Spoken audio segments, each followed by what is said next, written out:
Saba Ranks. Your boy Saba Ranks. Oh. San Saba, Texas. Oh. Nice. Swinging and piling through San Saba, Texas. San Saba.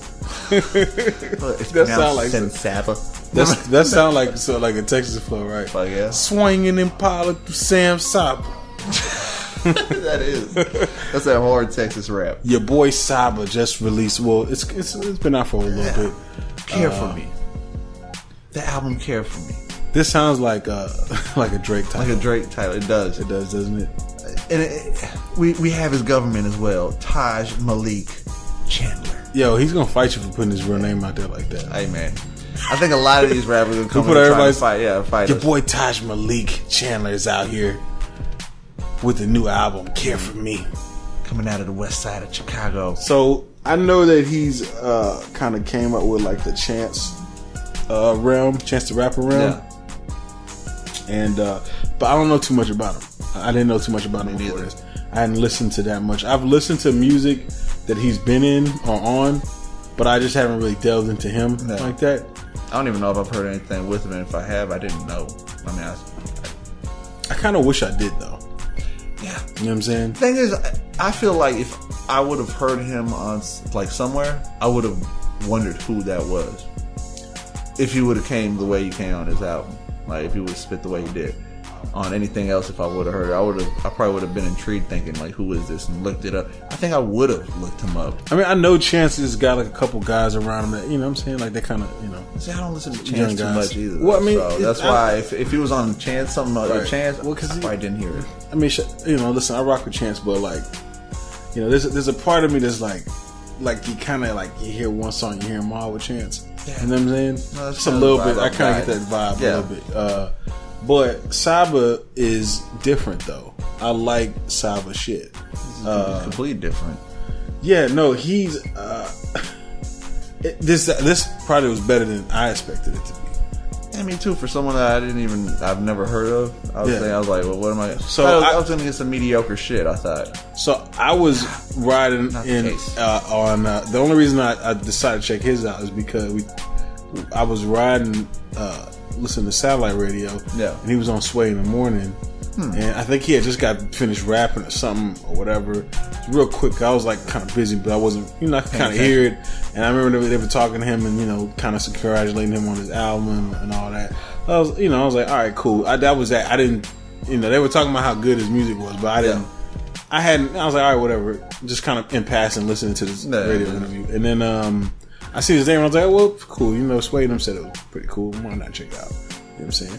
Yeah, it's better than... Glad you did, didn't you? Yeah, glad I did. It was definitely better than I expected. Yeah. The beats on here, the production, it was different. I liked the bass lines in it. Yeah, it had some good bass lines. Just had, different. The beats were unique. Yeah, like they had a different sound for people who speak that are saying that producers are all the same. Right, I know, right? Yeah. So this album was very kind of like lo-fi hip hop style as far as samples and stuff goes, but the bass lines was like the kicks and all that was like from the South. Yeah, you know what I'm saying? If influenced by the South, definitely influenced by the South. You know what I'm saying? And I think that comes in part from possibly his upbringing. I think because he has southern roots, right? You know, like his I think his grandfather or grandmother, one of them is from Houston. Yeah. So he grandfather was like, I'm a Houston Oiler. I'm a Houston Oiler. Right, yeah, from that age There group, goes born and we was Texas raised. Texas motherfucker, that's where I stay already. All day. And so we just kind of look off track right there. Yeah, we did. But no, so I mean, having that upbringing, because he's from the Westside of Chicago. Right. The Austin neighborhood. That's actually from Austin neighborhood. Yeah, I had to throw it in. I think Lupe's from Texas. Peep this out. Lupe's from the West Side. Yeah, he's from the West Side of Chicago. And he's down with Texas too. He's down with Trey. Yeah. One of the first times he had got featured on somebody else's song outside of what he was doing was on a Bun B song, I believe. Yeah. Yeah, he's kind of got his song that he did. The Hip Hop Is Save Me. Yep, was about Houston. Yeah, so something about the West Side of Chicago and Houston, Texas. Maybe we're cousins. Yeah. Maybe Texas and the West Side of Chicago are cousins. The way Bay Area is cousins with Detroit. Maybe at one point when the Earth was Pangea, we were connected. Fuck out of here. What do you think about the overall theme of this? The theme? Yeah. It's smooth. Yeah. It was like a smooth album. I mean, he definitely had that the storytelling aspect? Yeah. Oh yeah. I mean that prom. That was excellent. That was very well put together. So I actually was reading that this was dedicated to his cousin that had been stabbed to death. Oh man. Yeah. So when you listen to the songs, it kind of changes the aspect because he talks about his cousin. Yeah, he does. But he talks about his cousin truthfully. You know what I'm saying? Still. Well, to me, it seems like it's truthful when he's talking about how like his cousin's supposed to be hooking him up with a chick, but he doesn't know. You know, if he should trust his cousin because he doesn't really fuck with his cousin like that. You know, pick on him, fuck around, take his shoes and shit. Right. It was a realized, outlook on there. You know what I'm saying? But life was dope. Yeah. I like life. Life was fucking. Let's get into some of these. Let's get into some of these standout tracks. To be honest with you, I'm gonna just. I can't really tell you those standout tracks because I like all of them. Yeah, a lot. Yeah. I don't know of one. The only one that I probably didn't like that much was the Logout with the Chance the Rapper. Chance the Rapper. Yeah, and not necessarily Chance the Rapper because I thought Chance the Rapper did cool. I just wasn't. I'm not really into the how Saba did the track for Logout. You know what I'm saying? I'm just. I don't know. It's okay. It's all right. I feel it kind of. I mean, because it was all different, but that one had its a different vibe. Right. But it was all right. It was all right track. But like Calligraphy, it didn't stand out like those other like Life, Calligraphy, Broken Girls, yeah, Prom King. Yeah. I mean, Smile even went hard. Smile was dope. Yeah, right. I mean that shit went hard. I like how.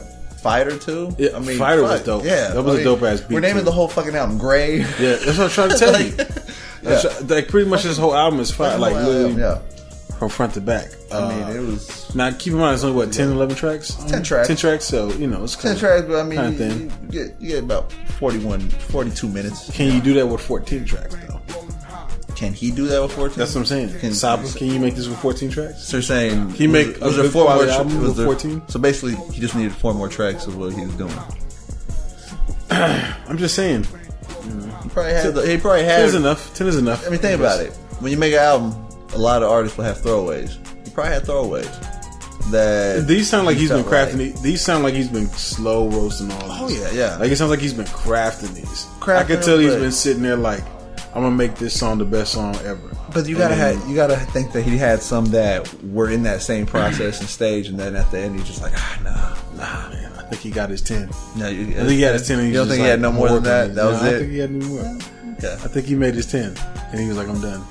We'll have to ask him. There's a good chance. There's a good chance that he may have just did the 10. I mean, he does seem like he had. I mean, like.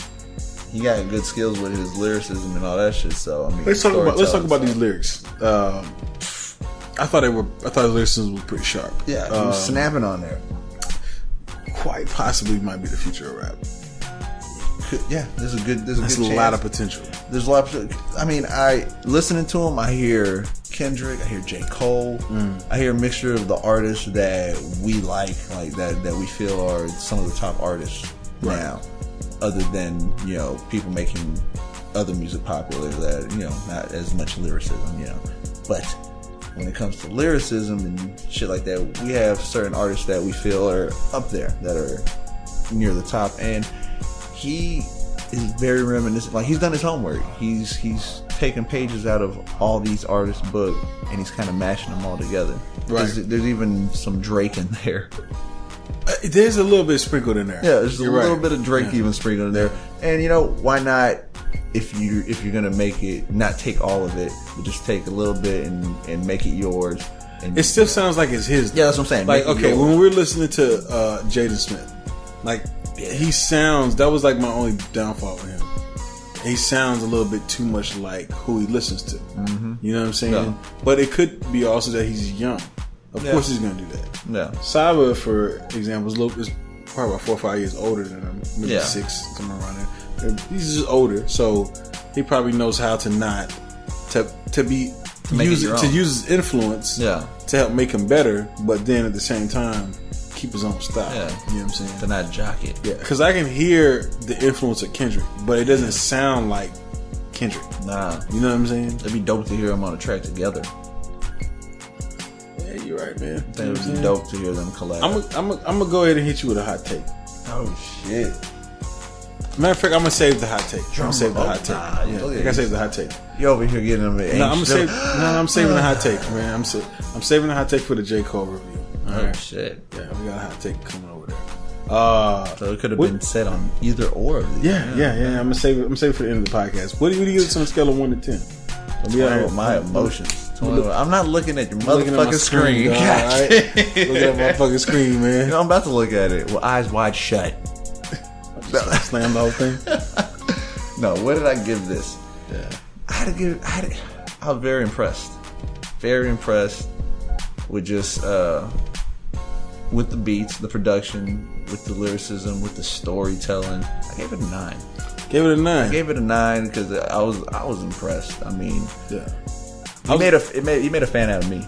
No, I was definitely impressed too. I gave this a 9.5. With the exception of the song he did with Chance, the Logout song, which isn't a bad song. Yeah, it's not bad. It's just a little weaker than the other ones. But then again, it could be stronger if I listen to it a little bit more. But when I get to that song, I'm just like, it kind of slightly doesn't fit in it. The content, what he's saying does. It's the style of the song. But like you're right, the production is good. What he's talking about, the content, how he's delivering. All that shit's top notch. You know what I'm saying? Like you said, he slow roasted this. Yeah, I can feel that. You know what it reminded me of? It really reminds me of Kendrick Lamar's Overly Dedicated mixtape that he came out with. It's kind of got a lot of the same vibes in there. Interesting. You know what I'm saying? Nice. Not completely 100%. I know because Kendrick went off and he did songs like the Michael Jordan song, where it was he was just like, "What are you doing here, bro?" You know what I'm saying? You know, there's other songs on Kendrick Lamar's, like the Heart Part 2. Saba's music sounds like the Heart Part 2. There you go. That's like the song Cut You Off. Like it's kind of the same type of vibes on this project. So I got to tip my caps off to Saba, because I'm gonna be real with you, bro. He's I'm a fan of his shit now. You know what I'm saying? I'm like gonna start following him. You got that little Texas background, so it's kind of like, I think that has a lot to play with his style. It really does. Like, kind of comes into play with there. I think he's proud of that. Right. You know what I'm saying? That he's who doesn't want to be proud of this great ass fucking state? The great state of Texas. But to be somewhere else and spreading that southern hospitality. Right. You know what I'm saying? It's dope. It's nice. It kind of gives me like that kind of like I'm not really a bad dude, but I'm in a bad scenario type of vibe too. You know, like the Good Kid, Mad City type of vibe. And just to end this also is a little hot take on my own. When he snaps, there's a few times that he snapped where I almost felt like Andre 3000 was. Like, I was thinking the way he did it, I would be like, wow, like that's like vintage Andre, how he would kind of do it. Like, this guy's talented, y'all. Very talented. I tell y'all, he's talented. Yeah. That's a hot take. Definitely. That is, yeah. Compared to Shouts Andre. out to Saba. Y'all gotta go check that out. Yeah, check it out without a doubt.